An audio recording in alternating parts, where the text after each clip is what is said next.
to settle, or seconds to settle. Alright. Ready? Yep.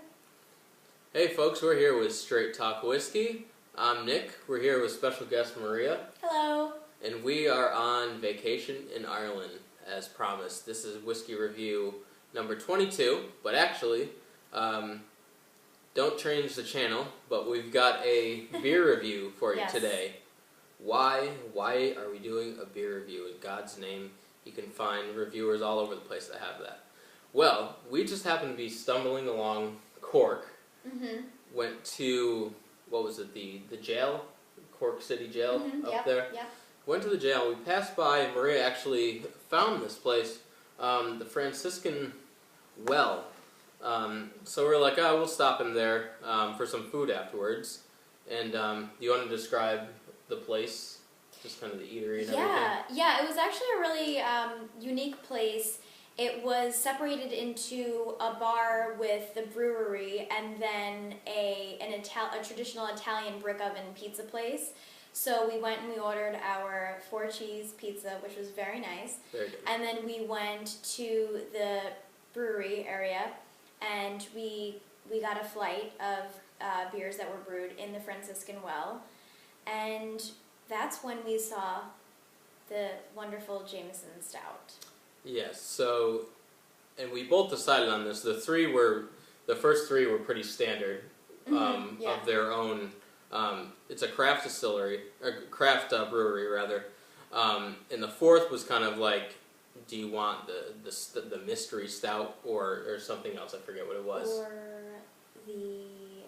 a wheat. Oh yeah, like a wheat beer. It was a wheat, yeah. Or something like that. So we went for the stout. We're thinking more along the lines of something like Guinness. When in Rome. Yeah, when in Rome, right? So, interestingly enough, everybody's been hearing about the Jameson Cask Mates, which is brewed in basically beer filled barrels. Right. So what we have here is, it's basically been this partnership between the master brewer at Franciscan Wells and the Jameson distillery down in Middleton Distillery. And so what they did is they got to talking and they sent some Jameson barrels down to the brewery, and so they aged their beer in it. And so they tasted it back and it was great. They loved it. So this is how this partnership has started. So you have the Jameson barrels to start with, right? And we went through that before with Jameson. We reviewed it. I forget which review it was. So they filled it with this stout and they aged it there. And this is what we have here. This is total coincidence. You just found it looking over at it randomly. But this is the place that they're doing it. The Jameson Cask Mates that everybody's talking about that you can only get in certain places. So So what they did is the Jameson filled barrels went here, the ex-Jameson filled barrels went to Franciscan Well, and so they aged the beer there. Once that was done, they send those barrels back to Middleton, and that's where the Jameson is finished, if you will, and that. So let's get into it. Yeah, let's do this. Yeah. So nice tin here. I'd like to bring it home, but I think there's probably a few other things I'll grab at the airport, and I don't want to put over the limit with beer. But as you can see, pretty nice bottle there. It's a nice tin, just like most other finer whiskeys that we might buy. So quality packaging. Yeah. I don't think it's not over the top. It's just No, not at all. It's just a nice simple, classic, to the point. And that's all you need. So let's give this a whirl. And you're probably waiting for the pop, but we kind of already opened that. But we didn't taste any yet. Well, we tasted when we had dinner, but these are just. We're in the where are we? Adair Manor, I believe. We are, yes, in Limerick. In Limerick. So this is why we don't have the traditional glasses here. So don't I don't want to see 3,000 thumbs down on this for improper glassware. Yeah, this manor was actually built in 1832. It took 30 years to complete building, and it was finished. So it was finished in 1862. So it was very nice for us to be tasting this here. Very traditional. Definitely. And you can already start getting some scents here as we open this up. Just coming through the air, that stout flavor. It's got some like the Jameson, kind of the fruitier notes with the triple distillation whiskey, which is helpful because Maria's just getting into the whiskey tasting. But we went to the old Middleton distillery Jameson experience, so we've done that. So let's go through, just get the color.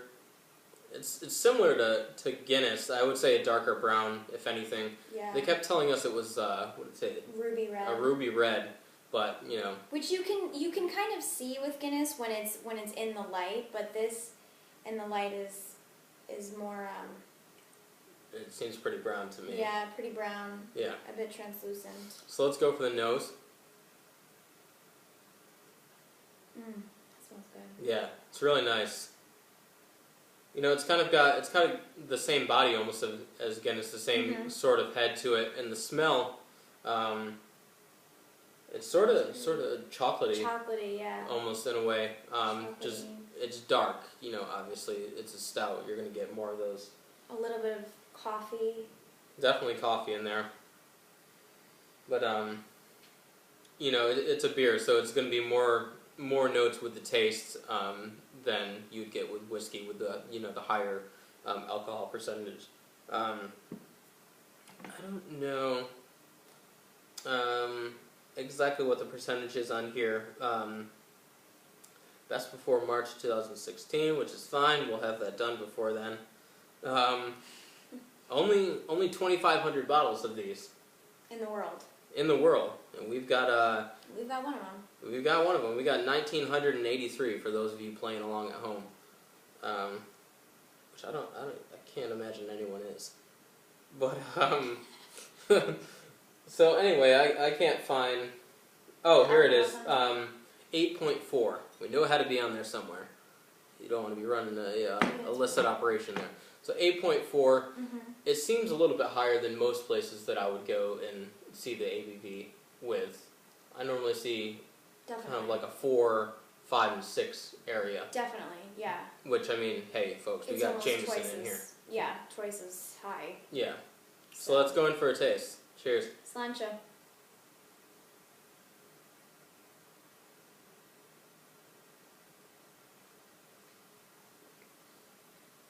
It's nice. It's got a deepness to it, and then sort of like,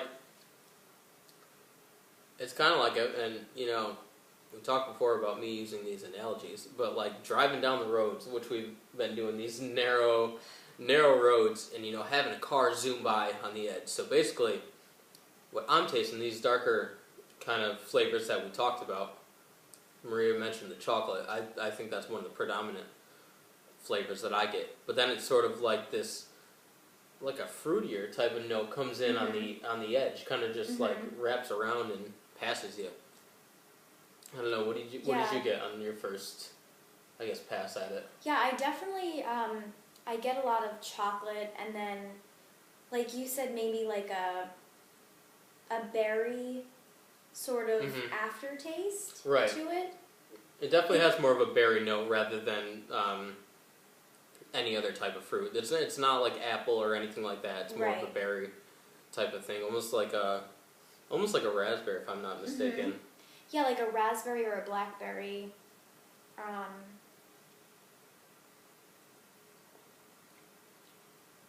Yeah, and like a little hint of like a coffee bean or an espresso bean or something. It definitely is. It definitely feels like a richer, like you said, espresso bean or something like that. But in terms of where the Jameson is coming into play, it's hard to tell because I don't know what the stout is without the Jameson influence in it. But some of these fruitier notes I'm probably going to associate with the Jameson. I mean, the Jameson is sort of lighter, that sort of thing, but it doesn't really show up here. Like, it doesn't feel lacking in any sense. It still feels like a full-bodied, like, heavy stout. Oh, absolutely. Absolutely. So, we'll take one last pass at it and then kind of give our concluding thoughts on it.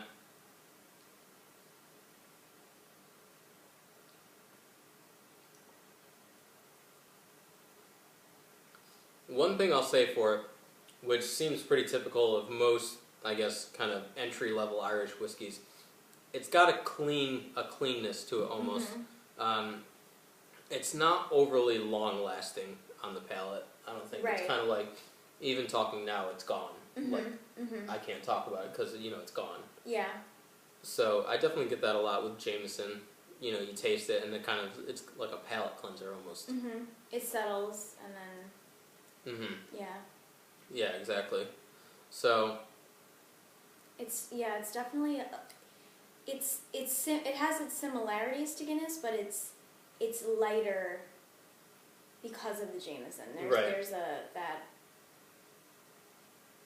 they complement each other, I guess. Right, definitely. And I feel like this is something that you could take some Guinness and do like a side-by-side with and really pick it apart.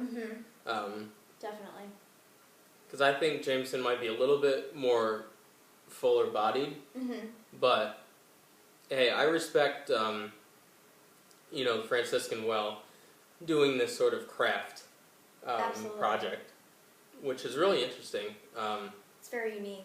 Right, because as I've said over and over again in these reviews, you kind of get like just stuck in the same old ways of doing things. So it's nice to see this innovative thing, even if it hasn't made it to the States quite yet. It's still interesting. Yeah, the bartender was telling us that he had purchased one that he was going to drink shortly thereafter, and then he had purchased another one which he was going to keep for, he said, I think about 6 months until the holidays, and open it up then and taste the difference between the 6-month one and the one that he had just opened. So it definitely would be nice to also compare a freshly opened bottle to one that's been aged a bit longer. Definitely. See what differences there are in taste, but I'd say I'd give this a thumbs up. Yeah, thumbs up for sure. And as I've said before, it's hard to sort of rate this when we do. Normally, when we do the whiskey reviews, we try to relate it to other things. We talked about if you had an Irish whiskey, it's hard to match that up against a Scotch or something like that, or a bourbon. Exactly. It's just not the same thing. It's like, let me review some wine against, this stout. It's like... It's hard to compare. Right. Yeah. And reviews kind of get so, like, just blasé. It's like, well, I give this a 90 out of 100. Or, we get stuck in, like, between 80 and 100. Which I feel like most reviews do. Right. So, it's great. It's, if you do have the chance to go out and get it, I would say, try it for yourself and see what you think. Definitely. But I'm not going to tell you, like, oh, this is an 86 on the scale. Because there's just nothing to compare it to. Yeah, exactly. I mean, who else? Maybe there is someone, maybe you know somebody, but who else is aging, their beer in X, whiskey barrels? Nobody exactly. that I know. So, nor I. Yeah. So I think that's it for episode number 22. Thanks for joining us. And, this is Ireland Whiskey Review number 1. This upcoming Sunday, we will have an actual whiskey review, I promise. So I don't want to see, like, 15 people unsubscribing because, we had this beer review, which I'm just poking fun. I don't think we will. But, so yeah, until next week, cheers, stay safe. If you're in Ireland, slow down on them damn roads because, we're just trying to get by, driving on the left. But we're just some Americans trying to... Exactly, we're just trying to make it through. Yeah. So, cheers. We'll see you.